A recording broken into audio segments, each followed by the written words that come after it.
боришоти با شدت 3 روز اخیر فصل بهار باعث مشکلات در автомат نقلات اتومبیلی در جاده‌های ولایت مختار کوهستانی بدخشان سبب گردید. شروع از 11 مارس سال 2022 ریزش برف و باران باعث یکباره فرآمدن 65 ترمه خرد و بزرگ و کوهپاره و سیل به قید گرفته شد. با جهد و تلاش‌های شبانه‌روزی مؤسسه دولتی اداره خواجگی راه‌های اتومبیلگرد ولایت مختار کوهستانی بدخشان تمام تکنیک‌های مؤسسه‌های راه نگهداری و صاحبکاران در برطرف نمودن عاقبت‌های بارشات برف و باران جلب گردیدند.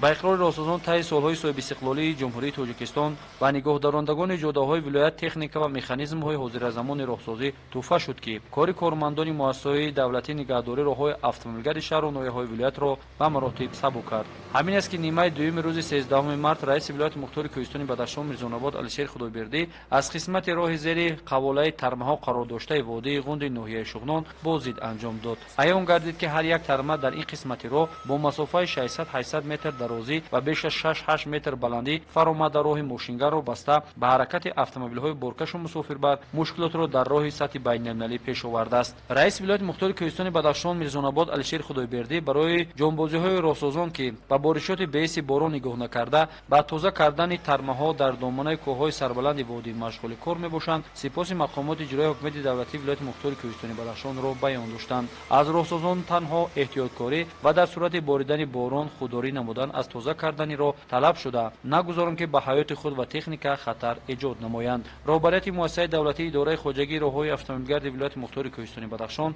دلیر مکرم شویف ذکر نمود که با استفاده از تکنیک و سوزشواری توانست امروز سطح بین‌المللی خارق دوشنبه را از ریزش سیل و سنگ و ترمه‌ها کشاده حرکت نقلات در این مسیر تامین سازیم. همه جد و جهد راهسازان بر آن روانه شده است که راه سمت وادی غوند که در کیلومترهای 618 619 20 ترمه فرآمده مسیر بین‌المللی بند کردند. 7 تکنیک به پاکسازی ترمه‌ها مشغول میباشد.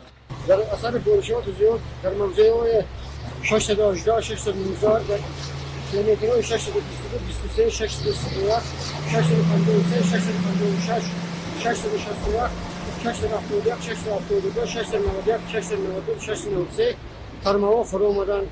ما ضرب در کیلومتر 618 قرار داریم که اینجا 3 تا بارکنک کار کرده ایستادند. یک بارکنک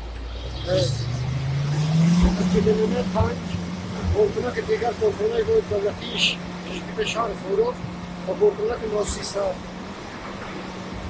دو در کیلومتر 653 یک بارکنک دیگر کار و فعالیت کرده ایستاده است. در قسمت ما 16 تا ترمه فرو آمده است. در روزانه باشد در 3-4 جا کار کرده ایستادند. در توازن مؤسسه دولتی نگهداری راه‌های اتومبیلگرد منطقه غوند ناحیه شغنان ولایت مختار کوهستانی بدخشان 235.5 کیلومتر راه قرار داشته از این 189 کیلومتر جاده سطح بین‌المللی است. برای در حالت خوب نگاه داشتن راهسازان از تمام امکانات کار میگیرند تا حرکت نقلات را در این مسیر تامین نمایند.